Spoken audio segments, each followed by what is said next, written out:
myself. Okay.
Unmute.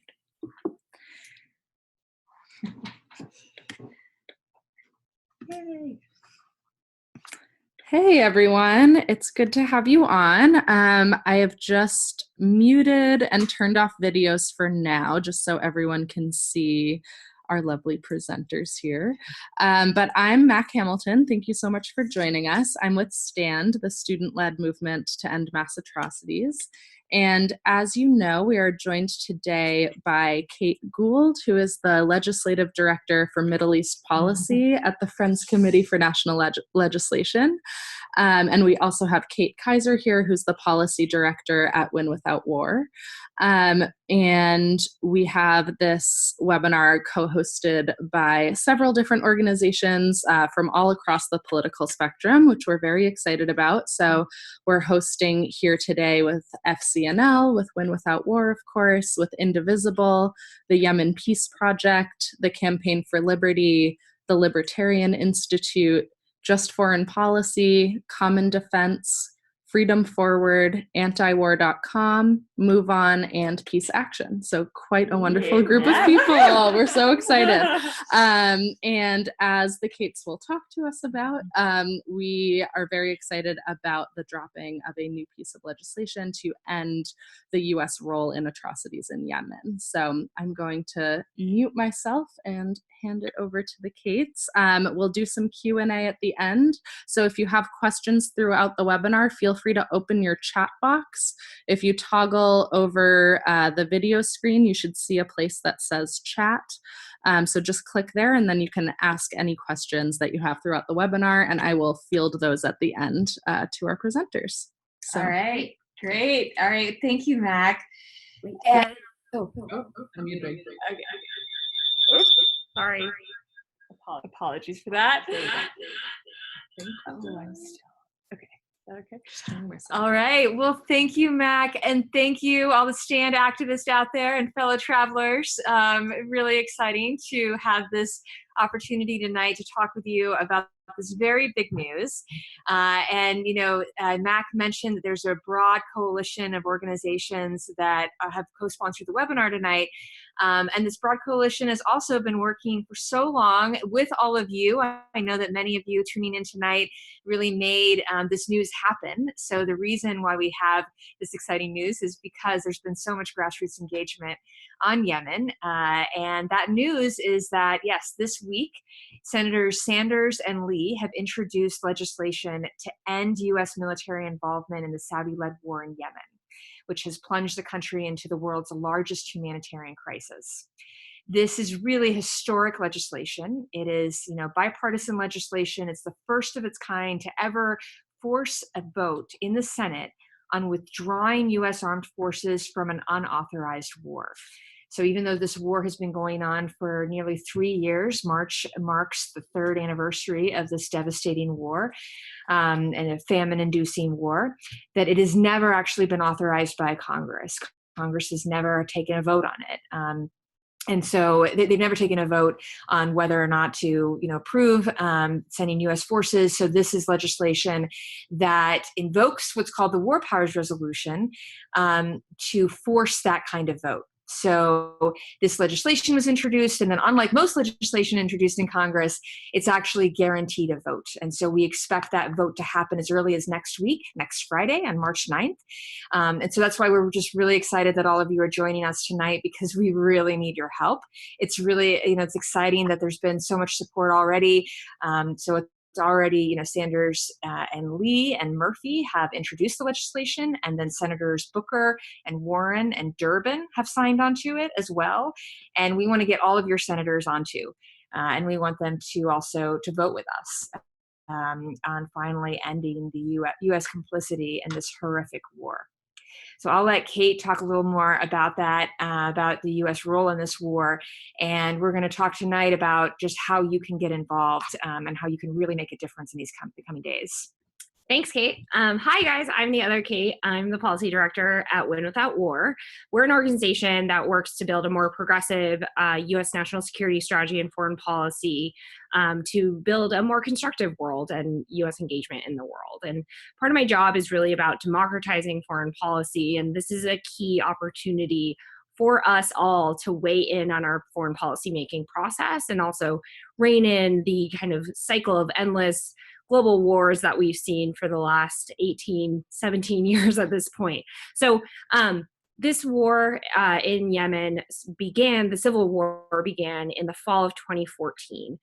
Saudi Arabia formed a military coalition in March of 2015 to intervene in the civil war and reinstall the transitional president Hadi.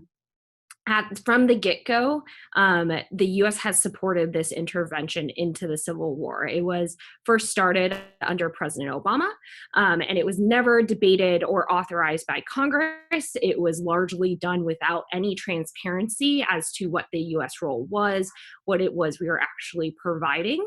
And it's been a struggle to get information as to what the U.S. has been doing, even though it's been over almost 3 years at this point. And so what our support looks like to the coalition, and I would emphasize that our military support to the Saudi-led coalition is essential to them continuing to keeping up the tempo of airstrikes that we've been seeing that are killing civilians, and continue to do so to this day.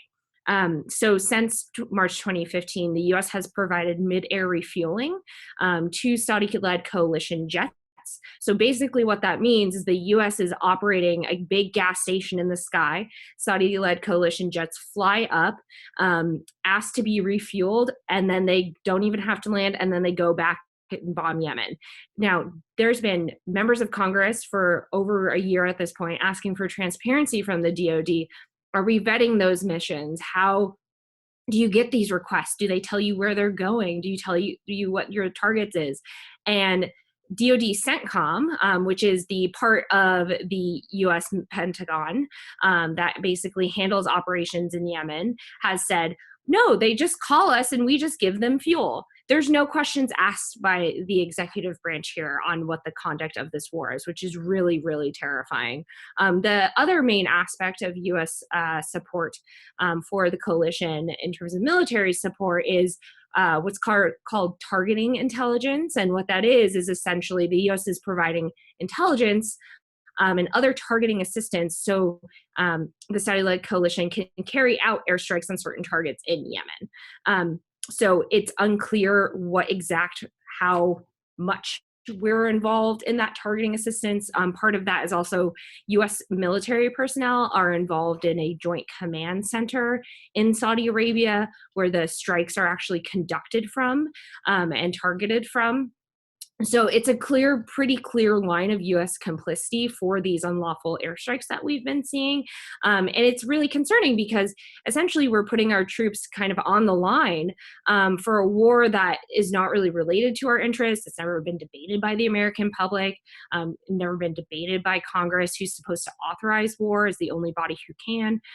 So again, it's a really concerning trend that we're seeing, especially in light of this, 17 years of endless war all over the world. We also provide other logistical support, but the third main part of our support is that the U.S., along with other international backers like the U.K., give critical political cover in the international community that prevents any type of accountability for mistakes or abuses that we've seen by the Saudi-led coalition. The UN puts out a regular report every 6 months looking at conduct by all sides in the conflict.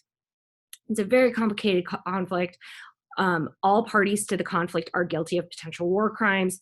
So no one is off the hook here. But each time they release this report, they go through about 10 Saudi-led coalition airstrikes that have been reported as killing civilians. And each time they find that these are potential war crimes. And because due to the lack of U.S. transparency about what support we're providing, which missions we're refueling, we can only assume that the U.S. is refueling the missions and took part in some type of the targeting. And so that's what this vote is really about. It's about reining in this unauthorized war that's never been debated. It's about deciding that the American people is going to have a voice in this national security making process. And it's also about starting to address the humanitarian crisis that Kate talked about. So the UN has found that Saudi-led coalition airstrikes, which are supported by the US, are the leading cause of civilian casualties in this conflict. Not only that, those airstrikes are also the key driver to the humanitarian crisis. And the way that has occurred is because the UN has found a systematic pattern of airstrikes targeting vital civilian infrastructure in Yemen. So what that means is that Saudi Arabia has systematically targeted schools, hospitals, water sanitation centers, sewage systems. And so what that's allowed is Yemen was already the poorest country in the Arab world before the start of the war. So it's just destroyed the infrastructure that they had, and it's essentially put the population on the edge. We now have more than 8 million people on the brink of famine due to the fact that Saudi Arabia has led a blockade of the country, prevented the delivery of humanitarian assistance, some donated by the US. It's blocked the delivery of commercial goods. Yemen imported about 80% of its food and other basic goods before the war. And so blocking the delivery of commercial goods, of humanitarian assistance, is hugely impactful to the population. And so to give you a sense of what that looks like, they put a full blockade on the country after a ballistic missile strike by the Houthis last November. At that time, there were about 6.8 million people on the brink of famine. And they put a blockade for about 4 weeks. And in that 4-week period, the UN documented a 24% increase of those who went to food insecure to being on the brink of famine.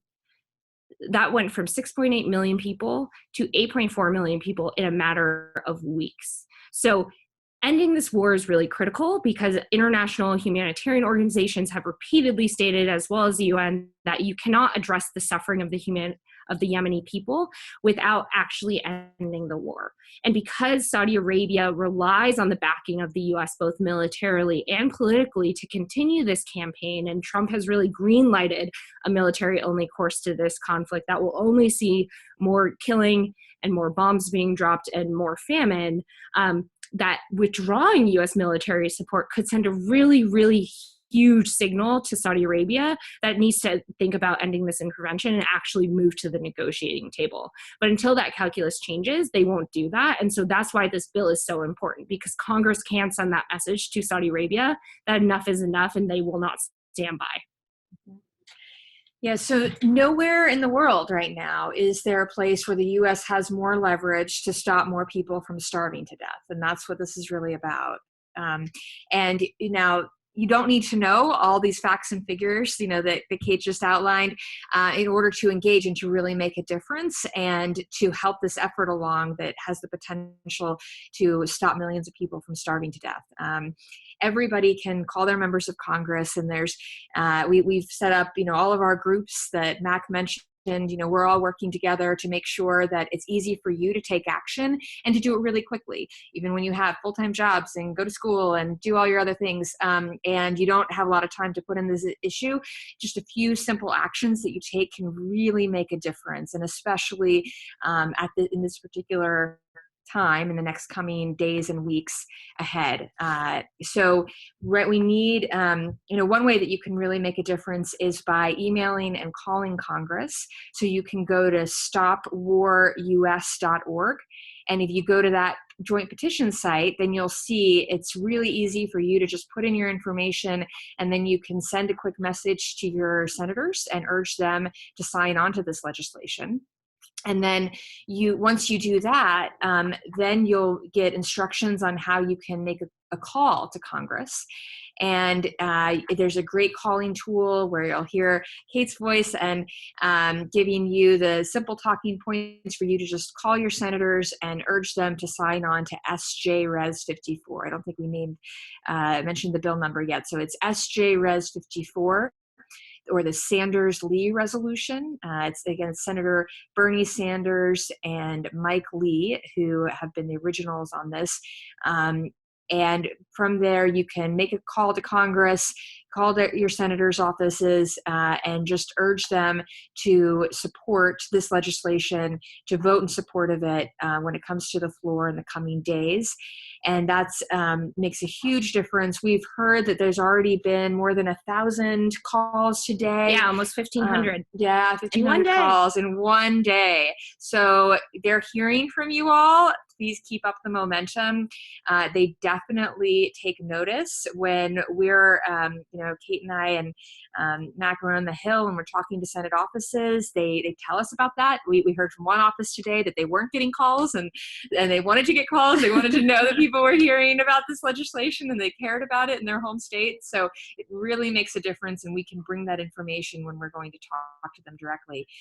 So that's one way you can make a difference, is by going to the joint petition site. And then after you take action and you see how easy it is, then you can spread the word on social media. There's a great, really powerful video from the actor Mark Ruffalo, and he talks about what's really at stake with this historic legislation, both on Yemen, on ending the world's largest humanitarian crisis, and also on Congress standing up for the Constitution and saying, no, we're not just going to let Trump run roughshod over the world, and we're going to say that Congress has a role in these war-making decisions on these, as the Constitution lays out, Congress needs to step in and reassert its authorities on these issues.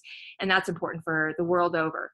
So that's one way you can make a difference, by spreading the word to all of your friends, encouraging them to take action, talk about this at the dinner table. And we're also going to follow up with all of you who are online now with some other action steps that you can take. One is to write a letter to the editor. So we have an easy tool that you can use for that. And just by including your address, then it will give you options of what local newspapers you want to submit your letter to the editor in.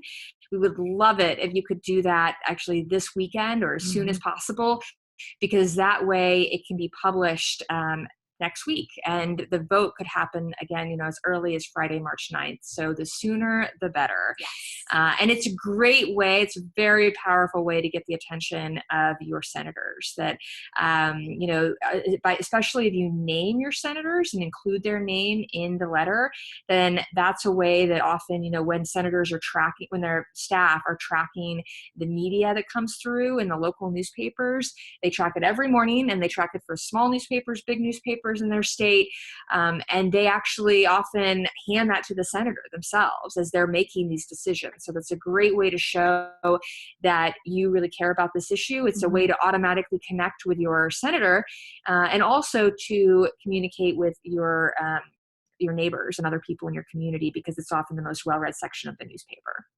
And just a final thing to say before we move to questions is that this will not go anywhere unless you get involved. Your senators need to hear from you. Other senators need to hear from you. If you can spread the word with all of your friends and family, bring up Yemen, tell them what's going on, tell them the U.S. is in a war that's literally starving millions of people. Just from a basic humanity standpoint, we need to be asking ourselves, why are we involved in this war? And I think if most people in the American public, it doesn't matter what your political persuasion is, you would answer, there's no reason for us to be involved in this war. And we can kind of get into some of the complexities in the question and answers, but I just want to emphasize, this really relies on you telling your senators that you want them to vote to end U.S. involvement in this war. Great. Awesome. So I'm going to assume your microphone. So I'm happy to collect questions. As I mentioned in the beginning, if you toggle over the video portion of the screen, you'll see a box that says chat. Feel free to drop your question in the chat box if you have one. So we already have a couple. The first one is from James, who is asking about the House's counterpart bill, H-Con-Res 81, which all of us worked on. It was referred to James's Congressman's Committee. And this congressman said, I don't believe our security cooperation with the Saudis triggers war powers.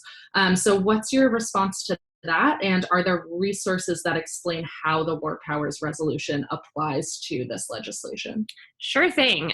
So it's a great question. We get it a lot on the Hill. So Congress passed the War Powers Resolution of 1973 in the wake of Vietnam.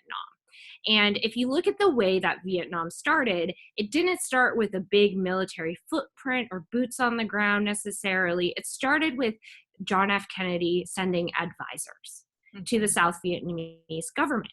And slowly but surely, we started continually ratcheting up how many advisors we were sending until we were fully involved in that civil war.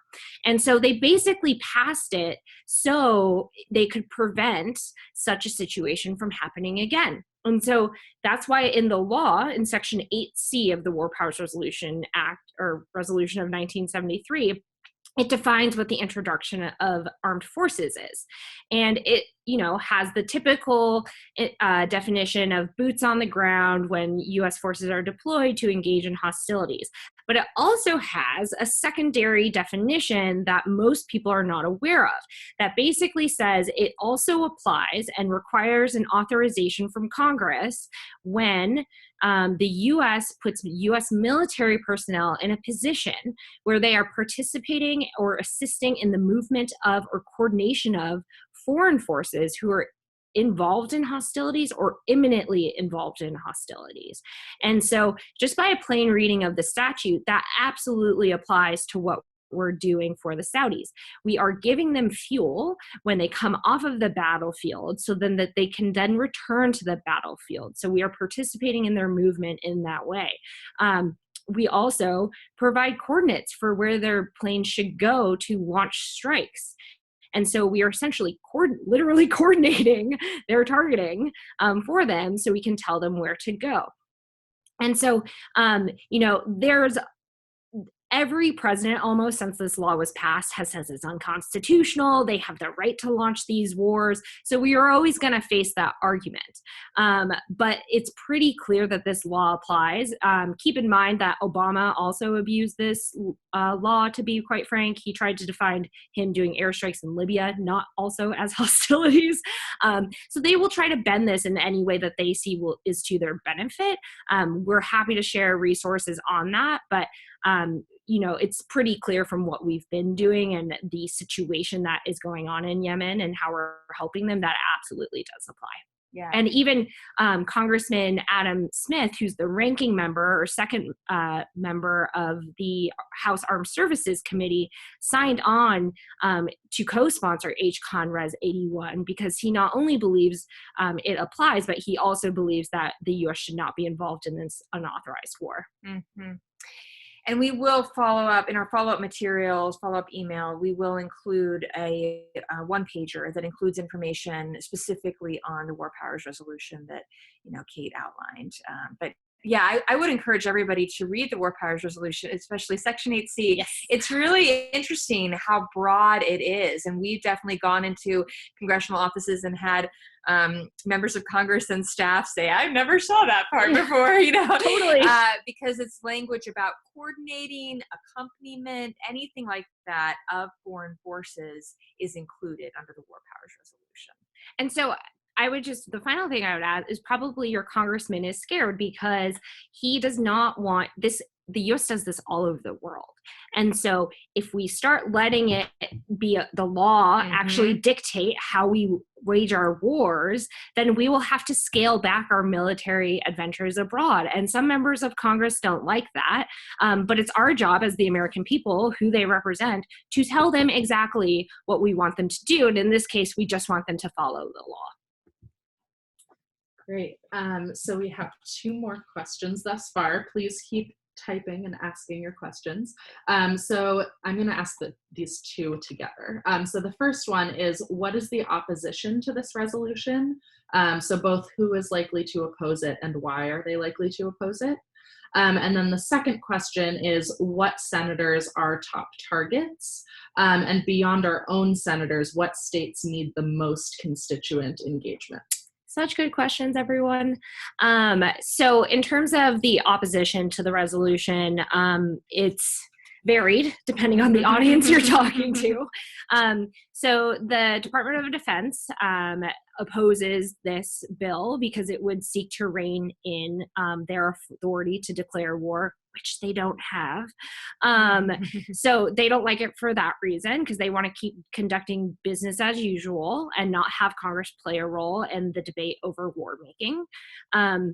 The Saudis and the UAE and other Gulf countries who are part of this alliance oppose it because the US, by militarily supporting the coalition, as well as providing the political support for the coalition's intervention, essentially provide legitimacy for this intervention in the first place. And this is why this bill is so critical. If the US were to withdraw military support, Obama actually scaled some military support back because of the massive civilian casualties we were seeing being made with US-made weaponry. It would immediately deplete any legitimacy that the operation has. And so they would have to actually think, okay, do we want to be standing out here in the cold, continuing this war that has no military solution? So U.S. assistance is really vital to them in that way. And that's why this bill that could withdraw that support is such a key signaling tool to get them to change their behavior on their own. And then in terms of opposition from the Senate, I mean, I think that there is a large constituency in both the House and Senate that believe most security challenges that we face only have military solutions, or we have to lead with military solutions in order to make an effect. But the reality is that most of the security challenges we face around the world today, whether it's terrorism, whether it's other threats, there are often not military solutions to these challenges. They are very complex, many of them rooted in governance failure. Certainly in Yemen, where this civil war came out of a failed democratic transition process that did not include large segments of the population, is a key example of that. And the ongoing war that has no military solution is an example of why military solutions often don't work in those types of contexts. And so it's a little concerning when members of Congress in the Senate say that they're concerned about Al-Qaeda and the Arabian Peninsula, which is in Yemen, and ISIS, which now has a branch in Yemen, because this war, according to our own intelligence agency, has only strengthened those groups and given them more room to operate. And so by supporting this war, we're actually taking actions that are counterproductive to our own national security interests as this administration sees them. So really, if members of Congress were educated on kind of the nuances of the conflict and not necessarily beholden to Gulf money or thinking about other things or trying to protect the Pentagon, they might be on our side. But unfortunately, they're not there yet. So that's why your voice is really important. And I would mention, too, that most senators are not used to getting calls from constituents about foreign policy at all. They think it's only foreign policy is only made by serious people, elites in closed door rooms. And so I would think, that's why you just making a quick phone call could have a huge impact here, because they know that you're watching. Definitely. Yeah. And then on key senators, well, I would say, first of all, yes, do contact your own senators. And if your senators have already co-sponsored, meaning if they are senators Sanders, Mike Lee, Murphy, Booker, Warren, and Durbin, did I name them all? Yes. Then you can thank them. Yes. But in all of those states, that means your other senator has not co-sponsored, and we need them to co-sponsor. And a lot of those are key sponsors. So wherever you are, your senators are important, and call your senators, and then urge your friends to call their senators. But I would highlight as well that if your senators are on the Senate Foreign Relations Committee, that is certainly key. We have some senators on the Senate Foreign Relations Committee who are already co-sponsors. But, for example, senators, so right now the top senators on the Senate Foreign Relations Committee are Senators Corker and Menendez. Menendez just took over. It used to be Cardin. So both Menendez and Cardin still continue to be, really key voices that as the top Democrat and former top Democrat on the committee, that a lot of other Democrats look to them to make these kinds of decisions. So if you have friends in New Jersey and Maryland, then urge them to call their senators as well. And also for Corker and Risch, who's going to be likely to be the new chair or ranking member of the Senate Foreign Relations Committee from Idaho. Corker is Tennessee. So call your friends there. And a number of other senators. I won't go through them all, but I will just note that, as Kate mentioned, there's a lot of senators here that have just not made their decisions yet. And so it's different than a lot of other issues you hear about where people are pretty hardened in their positions. This is something, they're not used to getting calls on this. They're not used to getting constituent, input on this. So this is really a place where even if your senators have not been outspoken before, if they get 5 calls, that could actually make a difference and get their notice and, get the staff person to notice that today, and getting 25 calls and getting 50 calls in a day. That could certainly make a huge impact. So we definitely saw that with this vote last June in the Senate, and that was a vote on blocking a bomb sale to Saudi Arabia, bombs that they would be using in Yemen, that they will be using in Yemen.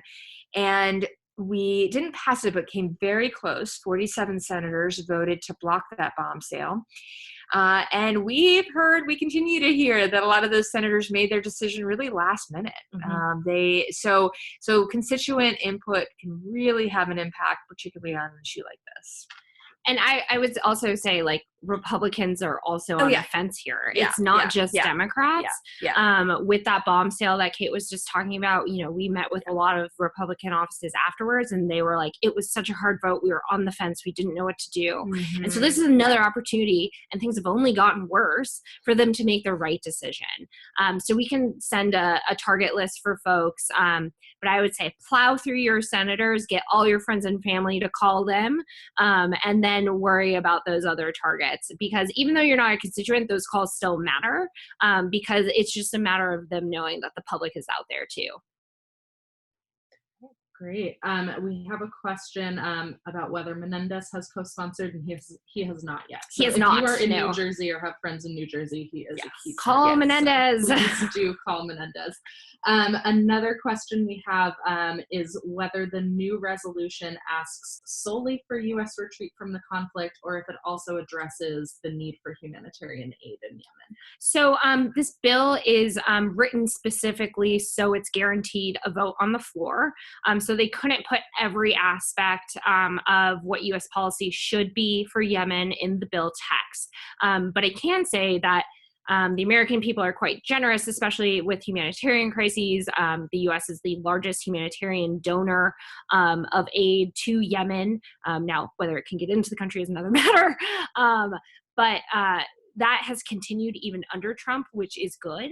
But I think that the other things that the bill says is essentially that this is about Congress asserting its Article 1 powers. And nothing also keeps the executive branch, Trump and the Pentagon, from coming to Congress to seek an authorization for this war if they so choose to do so. I think it's highly unlikely that they would do that.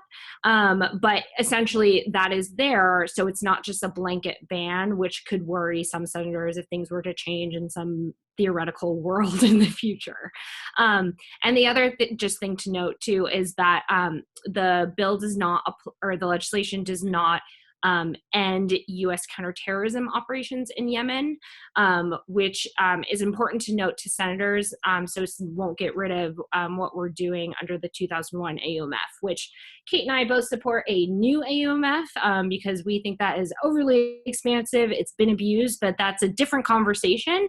And one really important thing to note on that is that even if the Senate passed a new authorization for the use of military force, which is how Congress allows wars to be started, theoretically, it would not actually address the situation in Yemen and the U.S. military support there, as that I think it was James, whoever's congressman said that our security cooperation doesn't apply. A new AMF would not change that objection, essentially. And so that's why applying this law to this conflict is so important. Yeah, so neither the Obama nor the Trump administration has ever said that this 2001 authorization for use of military force passed soon after 9/11. Neither of them have said that that's what they're using for the U.S. involvement in this particular war. You know, it's like the U.S. is actually engaged in two wars in Yemen. Mm-hmm. It's both in the Saudi-led war in Yemen and then also in these drone strikes against Al-Qaeda, but that's not impacted by this legislation. So we have another question looking at both HConres 81 and S.J.Res 54. Mm-hmm. So HConres 81 was also supposed to have been guaranteed a vote, and it did not come to a vote. So what's the expectation around S.J.Res 54? Are we expecting it to come to a vote? What's the time frame for it? Yes, we are. So interestingly, the Senate is a very different animal than the House. So in the House, you have what's called a Rules Committee that essentially controls, it's like 8 members of the House, control what gets to the House floor for votes. And a lot of that is dictated by what both mostly Republican, as well as some Democratic leadership input. And so what happened in the House is that leadership decided that they did not want to have a vote on war and peace issues. Paul Ryan is notorious for preventing such types of votes or legislation being passed by the House that would actually limit war. And so that is why there was a compromise resolution in the House. Now, in the Senate, there is a Rules Committee, but it is not structured in the way that the House does. Everything in the Senate is done by what's called Unanimous Consent. So it's essentially done through the consent of all the members who are present in the chamber when they are taking votes or bringing something to the floor. And the Senate has a special mechanism under the War Powers Resolution of 1973 that they amended it so they can invoke this other law that we use on arms sales to get those votes. So it's actually guaranteed a path to the floor under this other law, which is wonderful. We've done this process before. So it's a 10 calendar day window since its introduction, which gets us to that March 9th date next Friday. So the vote could be as early as that day. Mitch McConnell could move it sooner, but often they negotiate to have the vote later than that window. So it could be next week, but it could also be the following week. But we're going to get more information on timing as those talks continue. So we'll be sure to keep you all updated. But that's why it's important to weigh in now, so you have an opportunity to have your voice heard in case that does happen. Right, and just to highlight as well as Kate Gould had mentioned, if you can write your letters to the editor and op-eds this weekend and try to get them to newspaper publishers as soon as possible. Again, if this vote does happen by March 9th, that'll make it much more likely that you'll be able to affect your senator's opinion. So please try to do that. Yes. So I am going to take the prerogative to ask a question. Sure. So we're aware that Saudi Arabia has been lobbying on the Hill very hard as well. Could you speak to some of the arguments that their lobbyists are making and anything that you think we should stress to senators in order to counter those arguments? Sure. What a question, Mac. Thanks. Saudi has like almost 40 lobbying firms at this point. The UAE, I think, has even more than that. So they throw a lot of money at this problem and at Congress to make sure that their priorities are prioritized versus the American people's. And so one kind of key argument from the Saudis and the UAE that we hear is that this is not a war about the desires of the Yemeni people, about a fight over what the future of the Yemeni state looks like. This is a war against Iran and Yemen. And I can tell you a little bit about why that's not true. So the Houthis are a rebel movement that they grow out of a Zaidi Shia Islamist movement. The Zaidi Shias actually ruled Yemen until 1962 under an imamate. And when the country was unified in 1990, the former President Saleh, who they eventually had an alliance with, started essentially marginalizing this population, fearing that they would try to take control of the state. He was a dictator that ruled Yemen for nearly 33 years. He violently cracked down on Yemen's 2011 Arab Spring uprising, and the Houthis have kind of been there along the way. So they fought a war for almost a decade, multiple wars for almost a decade against former President Saleh from 2004 to 2010. Saudi Arabia actually intervened in that war too in 2009. Very similar tactics, launched an air campaign, and they did so because Saleh kept saying, oh, these are Iranian proxies, you need to protect the country, they're going to come to Saudi Arabia. But keep in mind, also during that war, he also tried to sell to Saudi that they were Libyan proxies because Gaddafi at the time was not popular in the Gulf. And so he was really just using rhetorical devices to get more resources. And that's largely what the Saudis are doing in Washington. Because of the stigma of Iran in DC, the Saudis and the UAE know that if you say, oh, this is about Iran, they will, Washington will essentially jump up and say, what do you need me to do? And I'm not saying that the Houthis are good actors. They absolutely are not. And I'm also not saying that Iran hasn't been meddling in Yemen, being opportunistic, providing logistical support, political support for the Houthis. Absolutely. But the problem is that the more that Saudi Arabia, the UAE, and the US escalate against the Houthis and seek to isolate them, the more likely the Houthis are to look toward a third party for support. And Iran, being an opportunistic actor, is welcoming that because they are not fully invested in this war. It doesn't really cost them anything. And it would be hugely beneficial for them to get the US and Saudi Arabia bogged down in a quagmire that they can't get out of. They've already got Saudi Arabia there, but it would be hugely beneficial if the US took the bait and got heavily even more involved in the war as well. And so essentially what US policy right now is doing, where it's viewing this conflict through an Iranian lens, is actually pushing Iran and the Houthis closer together. So if the US policy goal is to limit Iran's influence in the country, then the real strategy should be a de-escalation of the conflict and promoting an inclusive peace deal that gives the Houthis a seat at the table in a power sharing agreement. Otherwise, what Saudi Arabia and the US is going to do if we pursue this military-only strategy that seeks to crush them, that seeks to prevent them from being part of any future government, we're going to create a long-term insurgency right on Saudi Arabia's border that will likely turn towards Iran for support in the long term. And so I think, it's a very kind of complicated explanation. Members of Congress don't like complicated explanations, but that's the reality. And so we have resources we can share on this, but that is kind of the main talking point that Saudi Arabia uses in order to win U.S. support. Yeah.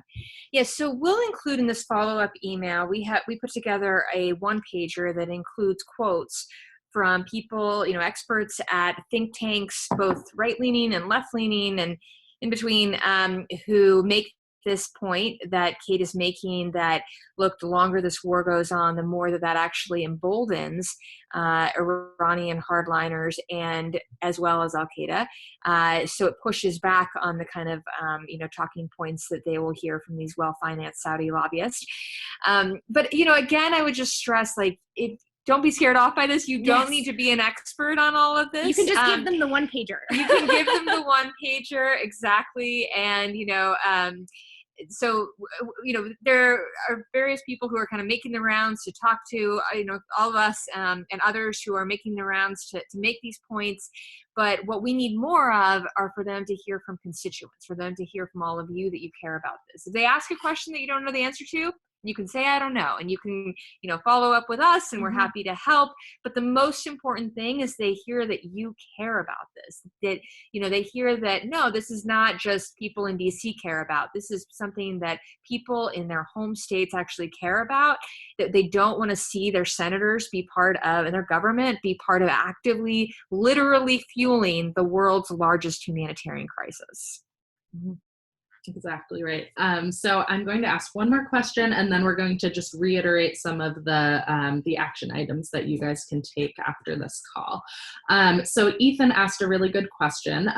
He remembers reading from an interview with a U.S. Special Forces member that sending advisors for training can be a euphemism for combat, in the sense of training on the front lines of combat. Mm-hmm. So he's wondering if any U.S. forces have been in active combat in relation to the Saudi-led coalition, or if our role genuinely has been limited to intelligence and logistics. It's an extremely good question.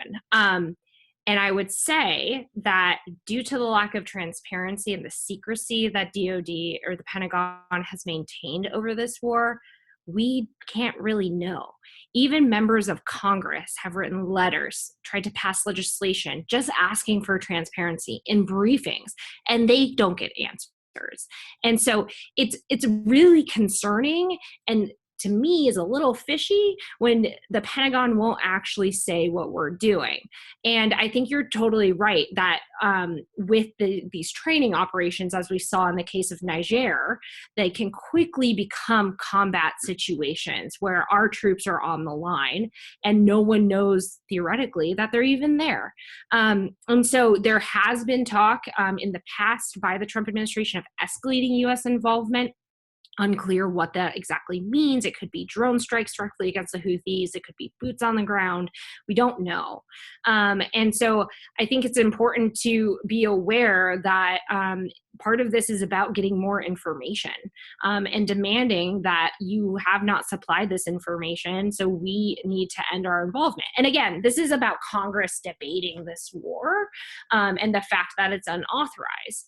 And but I can definitely say that what you're speaking about happens all over the world, and it happens a lot in the counter-terror missions that we have throughout Africa, throughout Central Asia, and the Middle East, because the DoD essentially uses these global train and equip programs to put our troops in these positions where then they're asked to do these military active operations, and they're drawn into them. They think that's kind of part of their role, and Congress most of the time has no oversight or briefings prior to that even happening.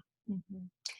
Yeah, and just remember too, because I think Ethan mentioned the logistics and intelligence, but just remember the role of refueling, that the tempo of these airstrikes that the Saudis are leading would not be possible without U.S. support. Like the U.S. is, providing this refueling, being like gas attendants in the sky as the Saudis and the Emiratis rain down bombs on hospitals and schools and these civilian, on Yemeni civilians. And so that is just, it's a way that the U.S. is actively part of this raining down terror in the skies above Yemen.